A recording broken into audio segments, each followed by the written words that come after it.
Yeah, slippery green down. Josh and Mika in a house. Turn the lights down low. Here we go.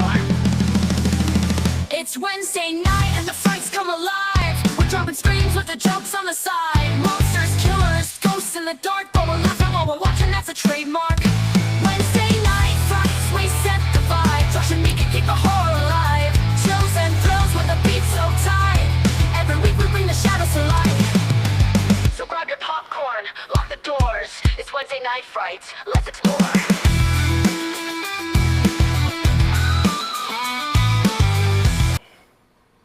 Hey everyone, welcome back. I guess I'm Mika. Yeah, How you doing, welcome man? back to Wednesday Night Frights, the show where we break from normal life and willingly wander into the shadows. I'm your host, Josh. I was going to be flying soloish because Mika is out. She had some work trip to go on. I'm not Mika. But fear not, I'm not Mika. or well, I take that back. Fear a little, because I've got a special guest to keep things creepy. Joining me is Dave, my co-host from Couch Critics and the partner in all things that is this real talk endeavor. We're gonna talk. I don't know how much we'll get into because Dave and I like to go off on tangents and riff on things. Speaking of tangents, I'm just kidding. It's too early. Hold on. Yeah. No. The plan is to talk maybe a little Todd Browning, the maestro of the misfits, the godfather of grotesque. Todd Browning. I was promised brownies. Damn it. That's the reason I'm here. I thought you said we were having brownies today. Brownies. But the big thing that I really wanted to talk about tonight, because it is horror, it is glam, it is shock.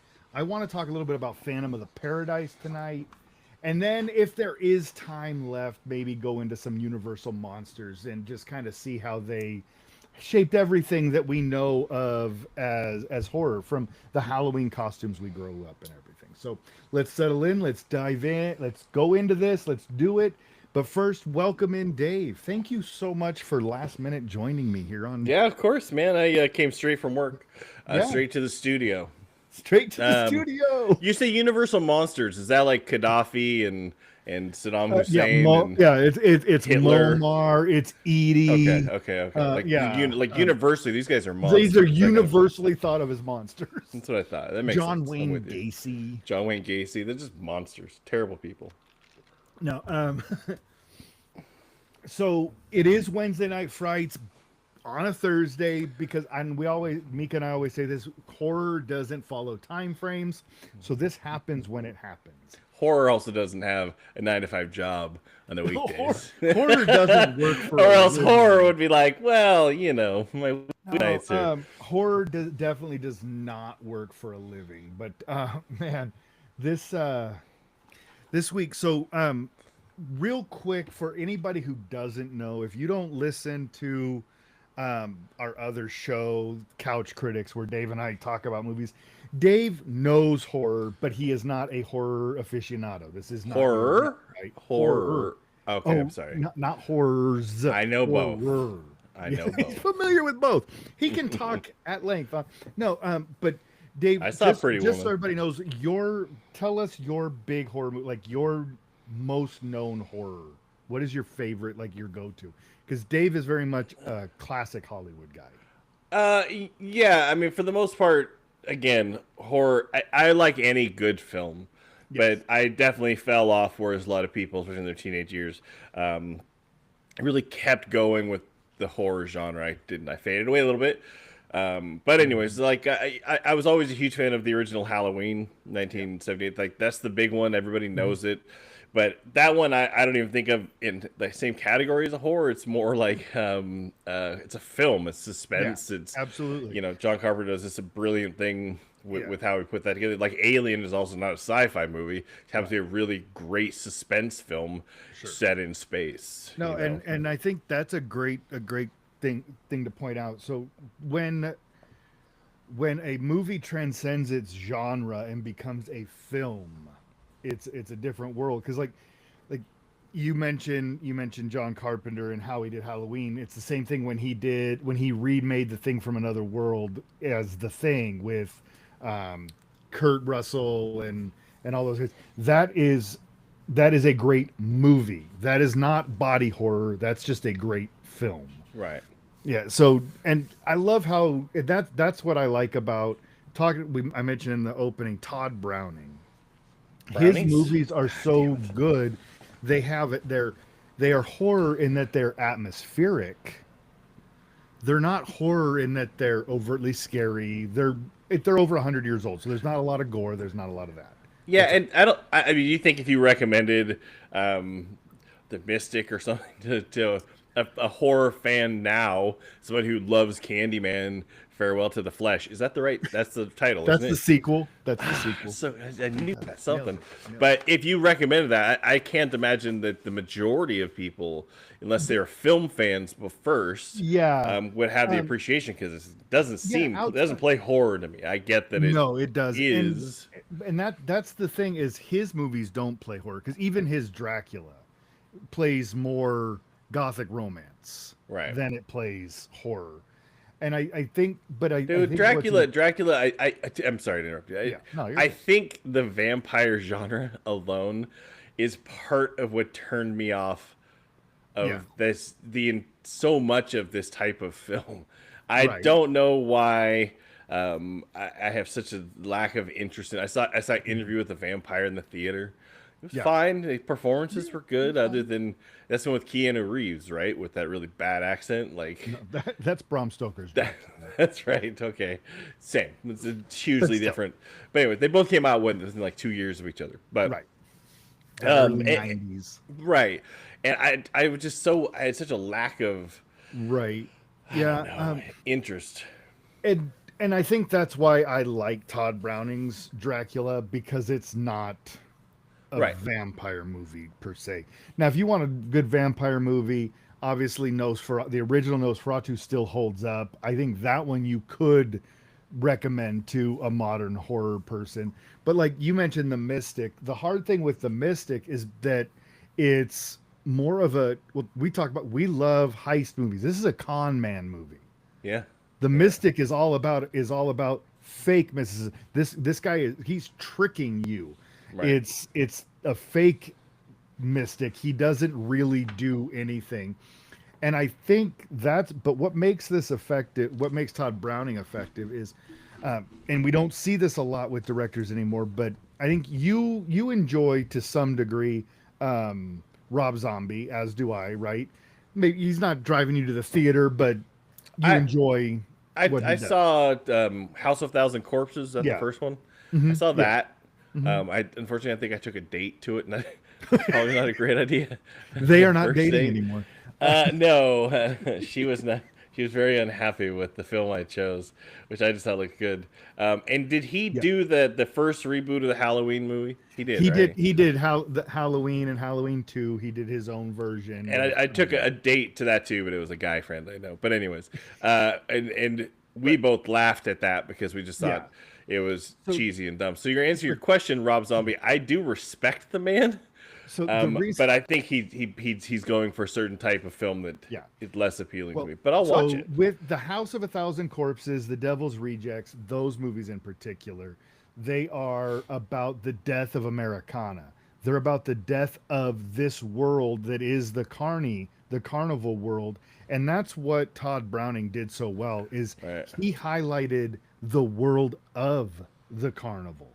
Are you? It is highly possible because I listen to you and Mika often, Yeah.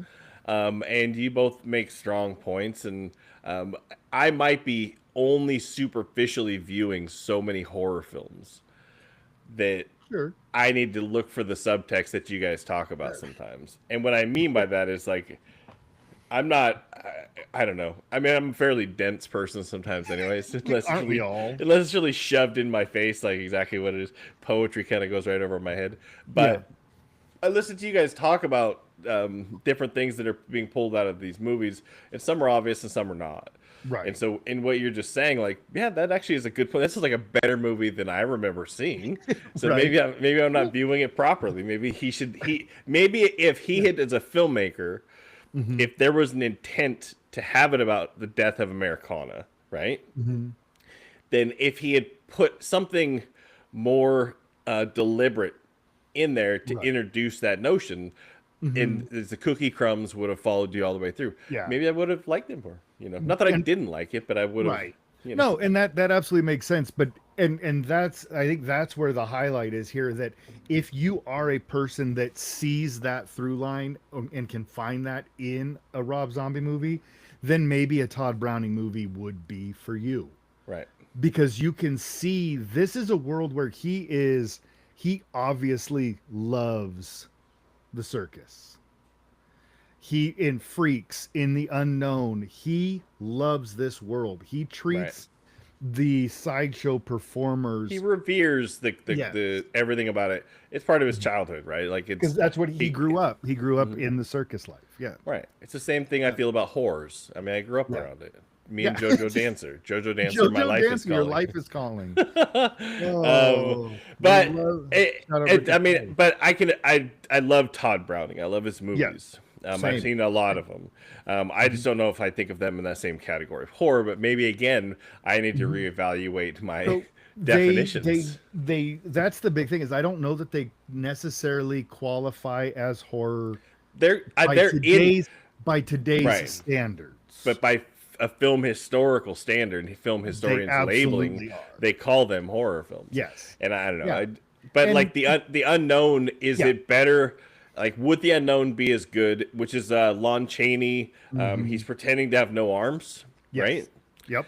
He's also a circus performer in a quote unquote freak show act or whatever, with no arms. And Lon Chaney, such a brilliant performer, trained himself to do all these things I can't imagine how hard it was to do things with his feet, like rolling a effing cigarette. Like, I mean, that's bananas to roll a cigarette with your feet when you actually had arms 3 months before you're doing this stuff. Yeah. So would the unknown be as good without Lon Chaney driving those scenes? And the performances, Lon Chaney had.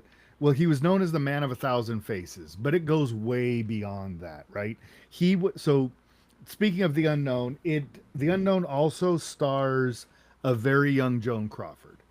Joan Crawford, great actress, goes on to be great. But she, in many interviews, she actually said that she learned how to be an actress from Lon Chaney on this movie. That's why she cut her arms off. That's why she cut her arms off. She went Venus de Milo because of that's right. No, she says that his dedication to the role, he was method before there was a name for method. He lived the life and he did this thing, and he, like with this movie in the unknown, he's doing body horror decades before Cronenberg comes along and makes it Videodrome, right? So, but yet Lon Chaney was a master of the ability to manipulate his body. They call Jim Carrey rubber face. He could do that. He could like. No, I thought it was because he didn't wear condoms. Is that what it was? That's the Rubber Man from Kingpin. Rubber face, isn't that also Rubber what they Man from used to Kingpin? call... Like, right? Isn't that he gets the sponsorship because he has a rubber hand? I was going to say, isn't Rubber Face the Kingpin is such a good. Rubber Face is also what they called Howie Mandel because he used to wear the glove on him. Yeah. Why do you have to bring him up? Come on. Talk about horror. Scary. No, but Lon Chaney he really is good. It's too bad that he only lived to do, I think, 1, maybe 2 talkies. Right. But yeah, you're right though. The thing about Todd. Well, Browning, by the way, I think the talkies is his heavy, high pitched Swedish accent. I think threw a lot of people off. Anyways, so no, he died in like 31, I think. His kid took over, took his whole makeup trunk and decided to become the kid of 500 faces. But not even that. Lon Chaney Jr. is a terrible actor. Yeah, he's not. Lon Chaney did not want his son acting. Nepotism has always been alive. Look at Douglas Fairbanks Jr. Yeah. Did more movies than his dad. Yeah. But what are you gonna do? But Lon Chaney never wanted his son to be an actor. And Lon Chaney Jr., his name wasn't even Lon Chaney. By the way, you poll our audiences. There are a lot of people who care about silent films and turn of the century filmmakers. You know what? Just I curious. decided something. It doesn't matter what they In like, it's what doing we this. like. In doing this no, people. I think that people, if you're like me, you are drawn to something that other people are passionate about. When you speak with passion about something, I'm going to get interested and be, oh man, this must be real because you're talking with passion. Right. So, but no, they don't really care about I it. think you and I also present a commanding voice and presence Yes, as if we do. are Yes. authorities and we have no No information. freaking clue. We know nothing. No, You know what I mean? Like, but the reason I wanted to bring up Todd Browning, I want to talk about classic horror because I do think, what's your favorite especially Todd in the Browning? world where What's your history's favorite Todd important. Browning movie? My favorite Todd Browning movie, Freaks? it's Freaks because it's the one that I've seen the most, and Yeah. it's the one that It's the most recognized. Well, I mean, Dracula, I guess, probably would be. right, but it is the one. It's the ending of Freaks when they turn the I won't give it away, but when they turn the camera, they're all standing around that circle and they turn the camera in. That ending sticks with me. I can picture it. I don't have to watch it now. Great, thanks for See, saving me some time. You don't know what that. Go ahead you and don't check have that. any idea. Check that off the list. Check it. Done. But I do think, especially in the world we live in now, without talking politics, without talking any of that, I think that in everything we do, history. What do you think about those politics, huh? History is history is important. Yes, We it need is. To understand, to know why we are where we are, we have to know where we came from. Freaks. And if you ask an Ari Aster, who did Hereditary and those, if you ask Robert Eggers, who just did Nosferatu, he's going to point to these movies. And The Lighthouse. Robert Eggers did The Lighthouse, too, right? Lighthouse, yeah. The Witch. Ari Aster just did Beau is Afraid, right? Beau is Afraid, yeah. Did you see it? I haven't seen it yet. It's on my HBO Max watch list. You know, I keep, for our show Couch Critics, I keep Yeah. a running list of topics, conversations, and things, just in case I want to have spur of the moment, you know, like some 2 words or You mean you want to name. plan? You want to plan spur of the moment? Exactly. But like it'll just be like an actor's name. Like it'll say something like Kirstie Alley or something. But anyways, I've had on my notes for 3 months now. Beau is Afraid. Josh's thoughts? Yeah, I need to. still I haven't do seen need it to either. sit down and watch it. I have not. I have not watched it yet. But, And I want to see it, but it's just not drawing me to it. Yeah, I'm a huge fan of Ari Aster. Yeah. Everything I've seen of his, but him and Robert Eggers specifically, they will point to Todd Browning. They will point to the Universal monsters. They'll point to the silent films because that's where all you had was atmosphere. They didn't do graphic horror. There was, especially in silence, there was no talking. Everything was atmosphere and body language. Yeah. So, and that's super important in horror. So I think in everything, we need to understand where we came from to know why it works so well today. That's why I wanted to highlight Eggers would also say that cinematographer Greg Tolan said it best, which is color is going to destroy feeling and emotion and fear and all those things in films because color is the antithesis. It's the safe zone. Whereas black and white has real emotional depth to it. And which is why even with Robert Eggers, with The Witch and Nosferatu, which are technically color films, they are not Technicolor films. Yeah. These are not bright films. These are muted color palettes. These are earth tones. It's technically color. They are technically color, not Technicolor. Yeah. So though it's those kind of things. Speaking, when's the last time you watched Dracula? Yesterday. Oh, which one? Dracula. Todd Browning's Dracula. Never. You've never seen it. Okay. When's the last time you I'm saw gonna stop you any right there. footage of it? Oh, I don't know. Every clip show that ever talks about anything from the silent era Go ahead. right What were you around gonna say? and pre-code. I haven't seen any of the Universal monster movies either. King Kong, the original. I mean the original. I haven't seen The Mummy, King Kong, The Invisible Man, any of those. If I Which were is to outstanding. give you homework, whenever you run out of other movies on your watch list, Invisible Man Yeah. and Bride of Frankenstein, Yeah. those two. Mummy is okay. Boris Karloff is Boris Karloff. He's amazing. The original Frankenstein is great, but Bride is a step above. Right. But there is something powerful about how Clive, I just lost his name. Colin Clive uses his voice. Colin Clive, is that right? Invisible Man. The voice, just his voice, to be Is the it Invisible Man is so good. the Colin Clive? Is it Colin Clive? No, I forget. That's not right.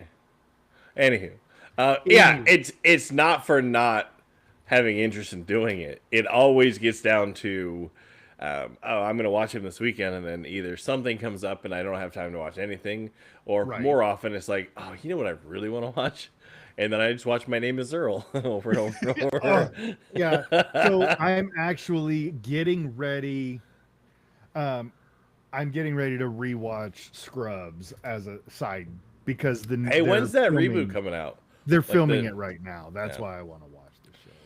just so you don't miss anything. So you're not like, who is this guy? There's a black doctor and a white doctor like What? that. No way. Um, no, but yeah, Claude Rains. Holy, where did I get Yeah. Colin? You think, yeah, I know. And I actually am I'm yeah, very familiar with Claude Rains from everything except for this. And I've seen bits because when they talk about Claude Rains, or I've seen parts of all of these movies. I've actually taken the time to sit down and watch Yeah, 5-10 minutes at least here and of there. Yeah. every one of these movies at least once, if not multiple times. Right. I just to sit down with the intent, like I like to do, start to finish. I don't know what's wrong with me. It just never seems to Now, happen. I will say that one thing that makes these easy, similar to a lot of the great silent films that we watch, a lot of the great pre-code movies, the runtime is so succinct. It's you're talking hour and 10 minutes, hour and 20 minutes. Right. Is that I mean, I want to Like say the original Frankenstein is 74 minutes. like Gone with the Wind. It's really short. Just Short like and just like Gone with right the through it. Wind. Or the wedding scene from Deer Hunter. It's just about that long. Yeah, that No, definitely goes but on too long. now when I asked you to come on this show, I really did want to talk You asked about. me? I thought I just showed up. I You was just like, showed up, I just just walked checking to in, see what you popped guys in are some. doing. And I was like, No, Mika's I not here? wanted to talk about a movie that is. It's more important to you because you're the one who introduced it to me, but I do believe it is one Brian, of the best Brian De Palma's versions. Phantom of the Paradise, basically. Brian De Palma's Phantom of the Paradise. Yeah. That is because to me that is the it's right up there with Rocky Horror Picture Show as the epitome of Rock opera. camp horror and Paul Williams and Garrett Graham among others are so freaking good. Yeah.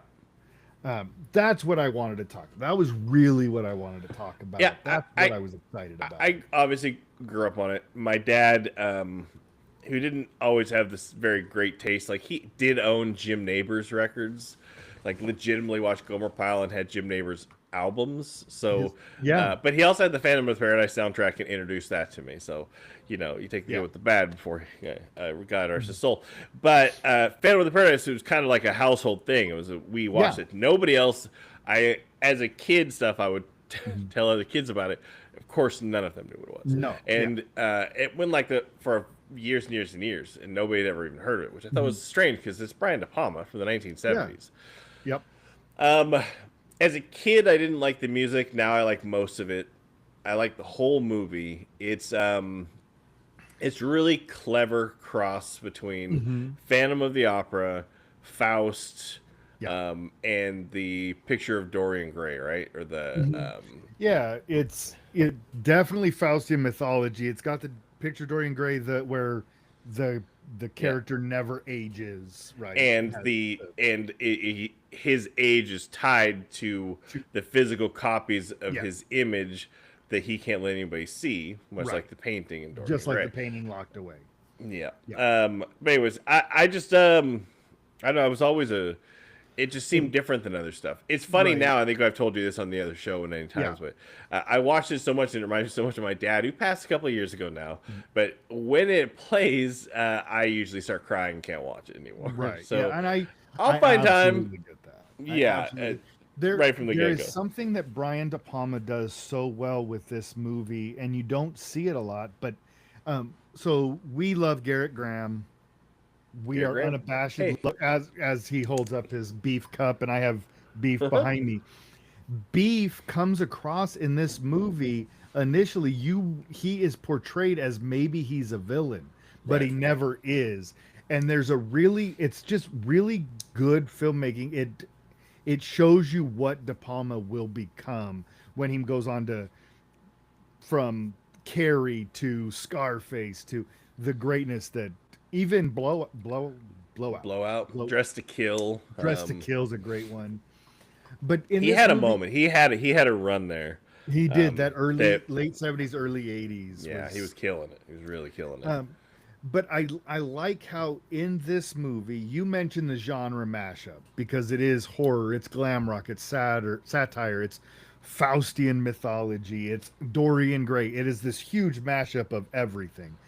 But there's Pretty also a Woman. really It's Alvin the Chipmunk's Alvin and Chipwrecked. the It's Chipmunks all of it combined. but only chipwrecked. Only Chipwrecked, not the other ones. The other ones are Not the- stupid. No, And a little but bit it of boat also and a little has bit of this- boat trip with Cuba Gooding Jr. Just a little bit. Woo! Boat trip with Cuba Gooding Jr. And not Horatio Sands, but the other one. No, definitely not. Definitely not. Who's the other one? Who is it that's in that? I thought it was Horatio Sands, isn't Is it? it Horatio Sands? I think it is. That's not who I'm thinking of. I'm thinking of the guy from, I don't know why I'm thinking of anyways.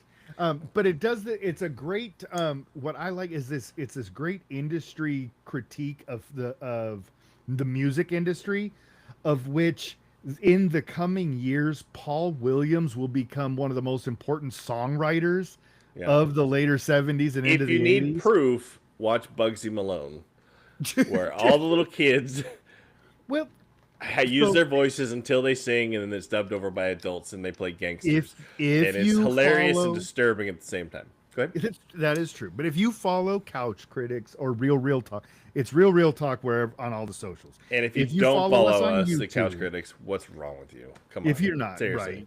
right, You're not missing watching out. this. But if you're following us on YouTube, I do a 3 clues, 1 movie thing every day. We just recently started it. It's a kind of an ongoing thing now. But the other day I did Muppets Christmas Carol, and the first clue mentions the music is done by somebody who would be important to 70s and 80s pop music, and it's Paul Williams. So he also did Bugsy Malone, but he also did the Muppet Christmas Carol. So he acted in a bunch of stuff. He's in he- Smokey yeah, and the he- Bandit. Like you'll definitely recognize, he's very recognizable. But the fact that he's the composer of all of the music in the movie, but he's also Sings- the on-screen villain. and he sings most of it. And he does sing most of it. Like most of the best stuff. Like some of those songs are great. I love Phantom of the Paradise. I liked you ever had something that you know is good and nobody knows it, and so as you kind of go around and share with Schindler's people List. and thank you, that's my line. That's I my stole your line. joke. But as you go around, you introduce people to it and stuff, then they're like, oh, that is really good. And you feel like you're sharing this little secret with people. That's a little bit for a couple of years as a Phantom of the Paradise seemed like, because as I was growing into being more of a cinephile and hanging out with like-minded people like yourself, it was cool to be able to bring up a movie that somebody hadn't seen or even heard of or whatever that they would legitimately enjoy. So that part of it, the cachet of that alone, I liked. And I mentioned that talking about Todd Browning, it's all about history. There's a lot of history that this movie kind of starts for us. Diablo Cody's movie that actually is maybe the only time I like the main actress is Jennifer's Body. Did you see Jennifer's Body? I saw a few minutes of it, yeah. Well, Jennifer's Body is sort of it cycles in that rediscovery thing, and it fits that tone. There's another one, Repo, the genetic opera. So to go back to Jennifer's Body. Yeah, Jennifer's Body. I think I saw the whole thing. I thought there was a nude scene in it, if I'm being honest. So I watched, I think the whole thing. Yeah. I wasn't paying that much attention for some parts of it. Right. I thought it was fine. But you and Mika and I had a conversation She was on She was Couch on Critics, Couch Critics. Yep. and we When we were talked best horror highlighting. films, Yeah. something like that. And then you guys talked about Jennifer's Body, and I realized with that movie that I was like, oh, I definitely missed all this subtext. Yeah. I missed all of this actual material that What's going that on? probably would have made the movie that much better. That was, I think, the movie where I realized, like, oh, maybe I'm not giving these things enough credit. Maybe I Right. should reevaluate. You know. And maybe you have to like the content already to then find the I don't like magic. I mean that it's not. I watch Lord of the Rings. David I'll enjoy it. Copperfield. I hate him, dickhead. But I'm just kidding. I don't know who he is. I don't know anything. I've never met him recently. But like, I have this thing, the suspension of disbelief, where I really want to be able to invest or in myself in this is a reality. Yeah. Or no, this is absolutely not even close. This is impossible. Not like cartoon. Right. This is I'm nothing. not buying it. And accept it on one of those two tracks. And I think sometimes horror movies try to ride between them. And I think that's where I think I lose some of the interest in general, because they'll have this creepy, like, oh, there's these kids at school and they're all having problems, and this kid disappears and they're trying to figure out why, and then all of a sudden, and I'm like, okay, I'm interested. This sounds like this is a realistic situation. And all of a sudden, like, we find out that it was a vampire ghost who was living in his locker or something, and I'm like, what the fuck? Like at that point, I think, well, why didn't you just make it like a kidnapper slasher? Yeah, just make it like a slasher or kidnapper. Make it something that is somewhat based in reality. I think that's why I like Halloween. I even like Friday the 13th, and it's crazy that the kid comes out of the lake. I mean, I'm sorry to spoil it for anybody. That's crazy. You realize Right? that's my one blind spot. Never seen it. Yeah, right. But I mean, you know, no. I'm okay with those. Even the Nightmare on Elm Street stuff, because they were smart enough to base it in this crazy stuff's happening, but somebody's dreaming it. Right? Sure, there's some weird magic-y, it's crossing over, but it was at least still a nugget of that we know this isn't necessarily real. And for me, if you want me to live in disbelief, if you want me to suspend it all and live in your world, don't break your own rules. Right. Follow the rules you set up, and I'll buy it the whole way. Yeah, but I also know that it's not going to happen. Don't set up mystical, magical rules. You know, and don't throw in a new rule 2/3 of the way into the movie just so the next part makes sense. I think, and I guess I shouldn't say that, not necessarily, because like again, I haven't seen the Swedish version, but Let Me In, right? No. Yeah. No, I know that's different. What's the one with the vampire girl? Let the right one in. Let the right one in. Like I saw the American version twice. I thought I was watching, but it doesn't matter. But I like that, and that's basically vampire nonsense. Yeah. But I definitely like it, and there's ambiance to it. There's also a grounded reality. There's subtlety. Yeah, and I think that is easier for me and more palatable. We watched who introduced us. Who else watched? Let Me In. Wasn't it called Let Me In? No. Was it Invite Me In? It was like, hey, open the door. The hand. It was from let my hand in. Hand me in. Hand over here. Come on in. Telling us what we're talking about. No, were talking to nobody's listening. Nobody's the listening morbid to us. No, there's a handful, like 3. No, we were one, talking 2, and then my cat. We were talking with the Morbid Forest. That's right. Naomi, right? Naomi from the Morbid Forest. And she recommended what is it effing called? The Philippou Brothers. Yep. It was great. It was great. And it was wonderfully done. There's a mystical element to it, I guess. Like there is, because they're turning into like demons or whatever. All those things, but I was okay with it. Like something about the grounding of the characters and the situations. Talk to me. So it was so far off from what my guess is. No, you were so close. But anyways, Samsonite. But anyways, so Samsonite. All of those things I think made that movie more palatable, even through those elements, and then those elements were, as you said, subtle, and I think that makes a difference to me. Now, Right. Jennifer's body, I feel like it was also, but I just wasn't in the right position to really No, care. But yeah. I know I should reevaluate that movie. Yes. So Is she a what vampire? I would not recommend House of a Thousand Corpses to a non-horror fan to try to find the subtext in it. Right. But would I recommend Talk to Me? Would I recommend Jennifer? Would you recommend House of a Thousand Corpses for a first date if you're dating a girl who has probably never seen an R-rated movie in her life? Because that's a smart idea. Not all of us are as smart as this fella. I may not have made that mistake. I took a girl to see the Blair Witch on a first date too, and she does not like movies. And I was like, "Come see the Blair Witch Project." Yeah, she didn't like that either. But anyways. Dave does not watch horror movies unless it's on a first date. I take the wrong person. But anyways, I digress. To Phantom of the Paradise for just a second.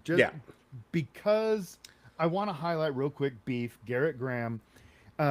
He's great in, like, he is a very camp kind of comes across as a bad word, but he isn't over the top. He is a big actor.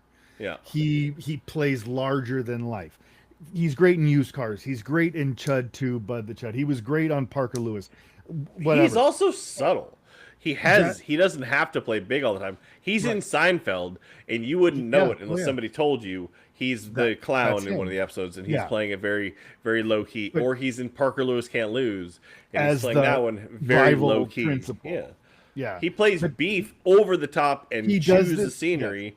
Because of the fact that character is supposed to be that way, and that's something that I want to highlight, because he embodies the pure campness of the role, the over the top energy of the role, and it's something that modern horror, especially modern campy horrors, can't replicate.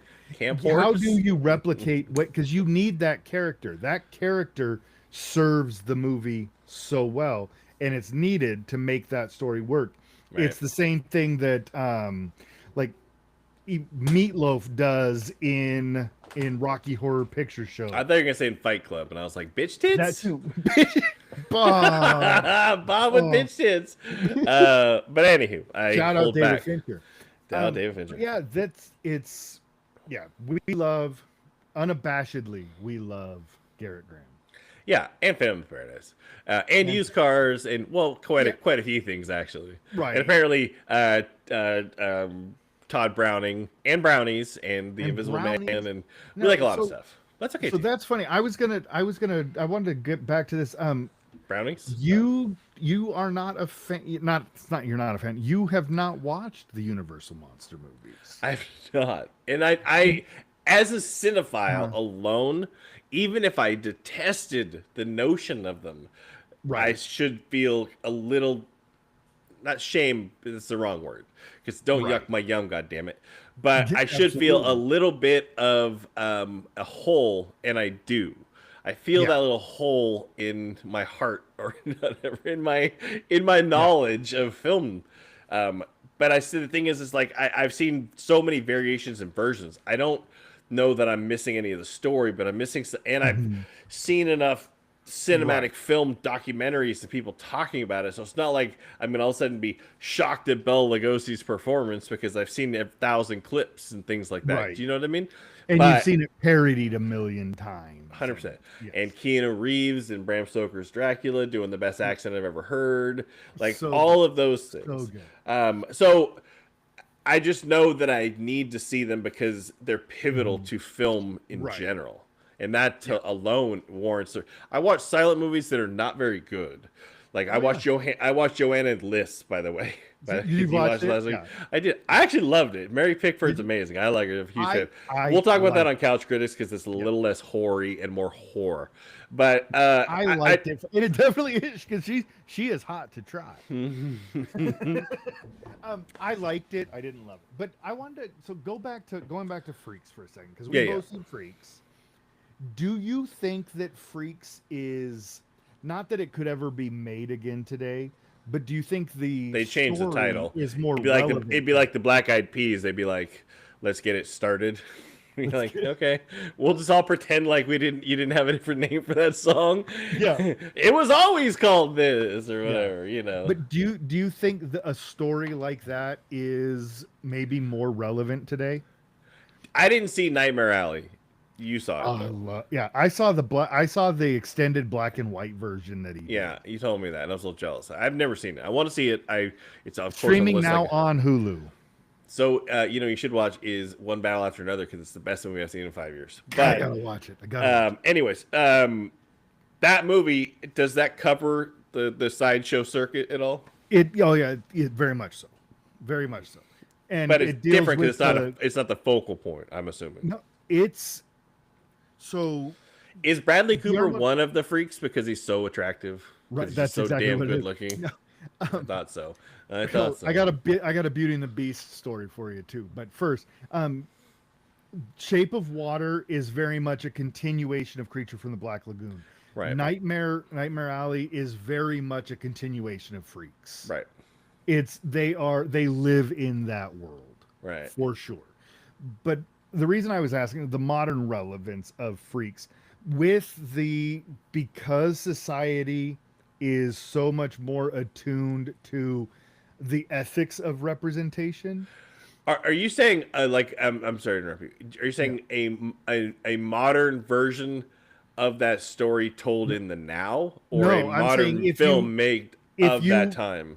Now, if I were to go down to the college and show 1932's Freaks to a psychology class, do you think it holds more relevance today because of our focus on the ethics of representation, our focus on marginalized people? Do you think it has more relevance today than maybe it did in 1932? Yeah, I think that they were cast aside and treated horribly for so long that in 1932, just to give them any kind of agency or voice and to establish them as people, not just a thing, an object, I think was huge. And I think any smart enough person who understands that, the relevance of the time when this movie was made and the stature in society that these quote unquote freaks had, I think would see it as like, this movie is amazing. This is so far ahead of its time. Now, the question I thought you were asking was, could they make Freaks now? And I definitely know they could. I think it would be very problematic. And I think it's because most of the performers in Freaks are deformed in some fashion or they are birth actually defects. sideshow performers. Yeah. Right. And they did make Freaks now because it's Nightmare Alley. It did get made. They just But are those actual sideshow performers in Nightmare Alley, or like costume, makeup, CGI? No, you are right. Makeup. No, that is absolutely. It is. Because I mean, like the third eye up here is way creepier if if it's real. If it's real. If it's real. You know? No, you're right. They did not use actual sideshow performers. Because that would seem exploitative. Bradley Cooper becomes a sideshow. Well, spoil the ending for me. This This is the first 10 minutes of the movie. He aspires to become a performer in the circus, and they talk about that. So it's very. What's that much Kevin Smith movie? Tusk? Is it like that? Yeah, Tusk. Wow, Tusk. A hot take. I love Tusk. Yeah, it's some of it's very good. I've only seen it once, but I definitely like the fact that he hosts a podcast called The Nazi Party. With the NOTSEE, like he doesn't see all these movies, so he not see, which is very, very funny, but he calls it The Nazi Party. But anyways, so I don't think it could be made now for exactly that reason. Right. It would be exploitative if they took, because there are still deformed people. There's still people who are born. I saw some nonsense, something on YouTube of a lady who was born with like one leg, no arms, and half a torso, and she's doing like a bikini contest, and she was lifting weights and stuff like that. Don't ask me. It's a very strange video, but it's supposed to be inspirational. But that would have been something that would have been in those shows. Yeah. So the question then becomes, did we as a society pretend and soften how we want to see these people instead of at arm's length, now Right. we're clapping and cheering for them and revering them like how strong they are, as opposed to like, Right. Yeah. you. Right. Well, and you mentioned My Name is Earl. They do a whole episode They do. on just that. Majority of them, actually, I think all of them are just actors in They were some just sort of. actors, but they do that whole let's look at them for the with reverence and for the strength that they do show in what they That went they're people, which through. is, Yes. isn't this whole world fucked up because people don't Yes. identify other people as people and human beings as Oh yeah. well? They only think of them as the object or the place they're from or the political association they have or whatever Right. nonsense it is or what area of town they live in or the color of their skin. That's how they block them in their minds, as opposed to thinking that they're an individual person who could have the exact same personality Oh as yeah. you, Absolutely. despite the fact that they're 40 years older Just than you. because they look different. They look different or Right. they live in a different place. Yeah. So, do you how many what's your favorite black and white horror movie that you have seen? Um, that's a Can you even think of a black and white horror movie? absolutely. I definitely can. I think The Lighthouse is horror.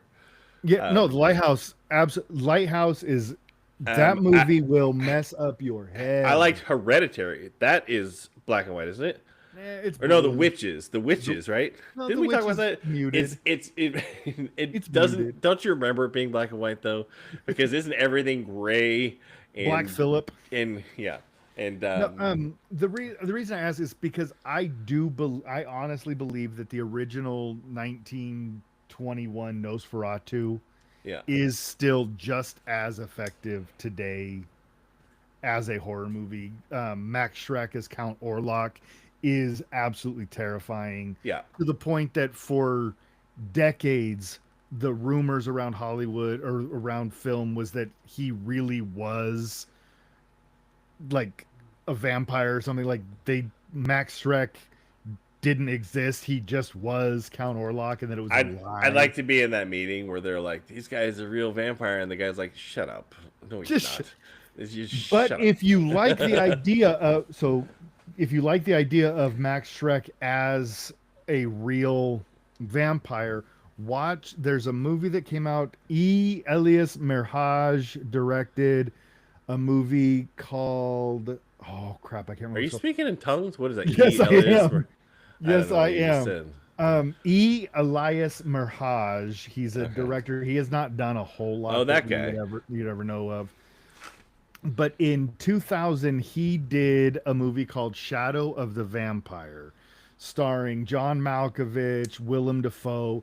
It's the making of Nosferatu as though Max Schreck was really a vampire. It Yeah. takes that urban legend and makes a movie as if it was. You saw the new one? Yeah, yeah. How is it? It's good. It blends for me. It blends a little too much of the romantic story of Dracula into it, which just isn't my kind of story for Nosferatu. It is amazing. It is That's that Bela Lugosi influence. Yeah, exactly. And Where all of a sudden and this vampire character Yeah. is suave and you know. But I do think it is very well acted. It's very well made. It is a beautiful movie, as is Lighthouse, as is The Witch. He does a great job. I didn't need the romance. But yeah, I say that in a lot of projects. I tell my wife that all the time, and she gets so mad. Yeah, well, she's like, I told you, we're not in a romance, Josh. We have kids. The romance is over. Yeah, I don't know. I do think black and white leads itself to what is it? If you want it to seem real, then shoot in black and white. Isn't that what I can't? I think it's Greg Toland also. Yeah, and I know it's not horror, but there's a reason that Clerks works because of the black and white, because it gives you the fly on the wall. almost like the security camera footage that we Right. weren't supposed to see. You're intruding on real life, and black and white does it allows that What because it's something different. what's your interest in pretty much all horror? Mm-hmm. Horror. You gotta be careful, you'll get sued. But your interest in so many things across that genre, good to Yeah. the bad to the ugly. Mm-hmm. Oh, and again, I watch any film. Sure. I watched Leprechaun not that long ago, Yeah. and remember I had a whole Great, conversation about terrible movie. how I didn't realize it was from 1993 and Jennifer Aniston had a shotgun in it, and that's very strange. Yes. See Jennifer Aniston with a shotgun. Not a good movie, but anyways. Not But what is it about that genre in general that captures your interest more yeah. in a whole than say I don't know, teen comedies or heist movies No, or and no, that's a great pornography question. or I've thought about this a lot, and I gay honestly, pornography or it's the fact that I deal with the mental health issues that I deal with. I deal with depression. I deal with different anxiety. The ability to sit down and watch something that, if it were to happen to me in real life, would be terrifying and I would probably die. But in this, to be scared and to be taken to the edge in a controlled and safe environment, to me is a therapeutic release. I enjoy being taken to that spot and knowing that I will be fine and live through it and I will be safe. It's a therapeutic release for me. That really is the reason that I love horror so much. And it's probably why I can watch some of the uglier horror movies that I watch. right. But you also have a specific taste. You don't like body horror. Body horror is not my favorite, specifically eye horror. I do not like eye horror. That That's messes me okay. up. Some in that Yeah. vein. Yeah, But like I can also appreciate the fact that like what are the stabby ones? The slashers, No not stabby. stabby ones. The Saw movies Saw, or whatever. yeah. Like those kind of movies where I saw the first one, it was fine. I thought it liked was a the first one. clever idea. Mm-hmm. Okay, cool concept. Let's go with that. And then they just seemed like they just kept focusing on the one thing that would be the horrific kills. And I Right. think you did recently a podcast episode, didn't you, on the best kills in Halloween H2O or the something? best kills in the movie Halloween Kills. That sounds terrible to me. That sounds like a really hard list for me to put together. Well, Because so- I'm like they're all fun, I guess. I don't know. So You know? Brandon from the Terrific podcast, great guy. And it was a lot of fun to talk about this. And I think he did the count, and I could be wrong, but I believe he came out that there are 37 distinct kills in the movie Halloween Kills. So there's a lot to choose from to get a top 10. And for a movie that is probably across the board considered to be a really bad movie, Right. there are some well done kills in the movie. It's a bad movie. It is not a good Halloween from 2018, the first reboot or the direct sequel to the original Halloween that David Gordon Green and Danny McBride did. That first one is amazing. That is a really well done movie. Right. Halloween Kills and Halloween Ends, No. pretend they don't exist. Yeah. However, but yeah, going down and doing that, there's also something therapeutic for me, and I think you would find this too, maybe not with that movie, but to get into a movie and go scene by scene, shot by shot, and really break down how a film works. Like if we were to sit with Pulp Fiction and go shot by shot, Yeah. how it all works, there's something super great about that and getting into that knowledge. Yeah. So I was able to find joy in that, as much as I don't like that movie. Yeah, that makes sense. I get that. Like I would feel like doing that same breakdown Yeah. shot for shot by with Hot to Trot starring Bobcat Goldthwait. You'd be like, I don't know. Well, it didn't work because of this. And it didn't work Yeah. because of this. It didn't work because he's Right. in it. It didn't work because the horse Yeah. talks. And it didn't work Yeah. because of the dialogue. And, And, but I don't know.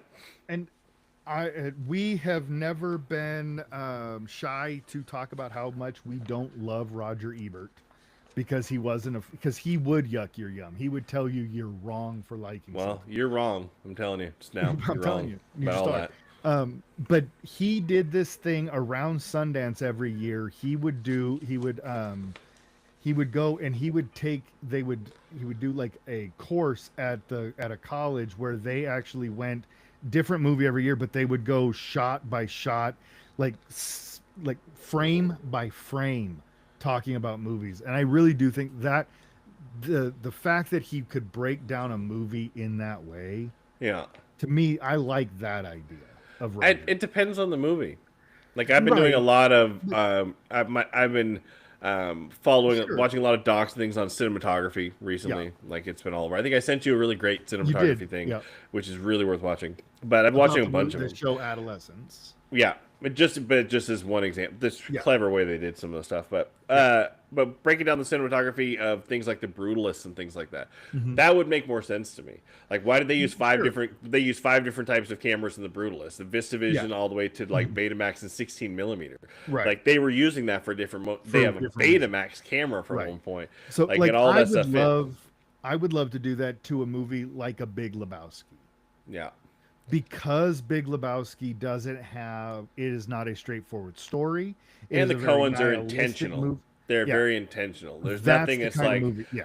they don't just do they don't do a quick setup and then just get the horse Yes. talking to Bobcat yeah, Goldthwait I don't and move wanna- on to the next one. I don't want to They're like, pull make up sure you get the human shoe over the barn. Because Close up, close up, close they up. need to make sure you catch every little dumb joke. There's the Right. human And shoe where a look- horseshoe would be, people. Well, Laugh. And as much as I love John Candy, I wouldn't want to do that to The Great Outdoors, No. because it's not the kind of movie that needs that. That's a movie when I had a really crappy day and I just Yeah. want to unwind. Yeah. It's It's like Caddyshack. Exactly. And I don't Caddyshack need is to do heavily it. flawed. I don't want to analyze it. No, I don't want It's to kind get of like that deep in it. I don't want to read the goofs on Breaking Bad or anything I really like. Why would I want to? Why would I want to take myself away from the material if I didn't The only notice thing it? I want to know is who trained the fly. Well, it goes back to Roger Corman. See? Anyways. And Jeff Goldblum. Anyways. Well, this show generally runs for an hour. We are hitting Wow. the end of our time. If you have listened to this or you are listening to it the next day when it's loaded as a podcast, go on there. I want to know, what is your favorite classic horror movie? And by classic, I mean it's got to be black and white, preferably silent, but I want to know where does your horror history begin? So tell me about it. Horror. Horror. Not- Scary not- movie Not history. Pretty Woman. Not Pretty Woman. Dracula. Could be a pretty woman. You don't judge. Not Dracula. Don't It could be judge. Pretty Dracula. Pretty You know, Dracula. like just All that thing right. closes on somebody. That brings this week's journey into the archives of horror to a close. Tonight we went back a little over a century, tracing horror's DNA from Todd Browning's fascination with society's outsiders to one of our favorites, De Palma's glam rock mayhem. We didn't get talked to a your- little bit about we- Dave's blind. We didn't get to your script at all.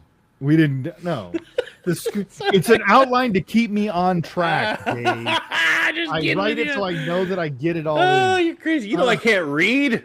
I can't. I never learned to read. I'm Huge shout out to Dave from our other show, Couch Critics, filling in tonight. Mika, rest up. Mika, we because love you. We missed you.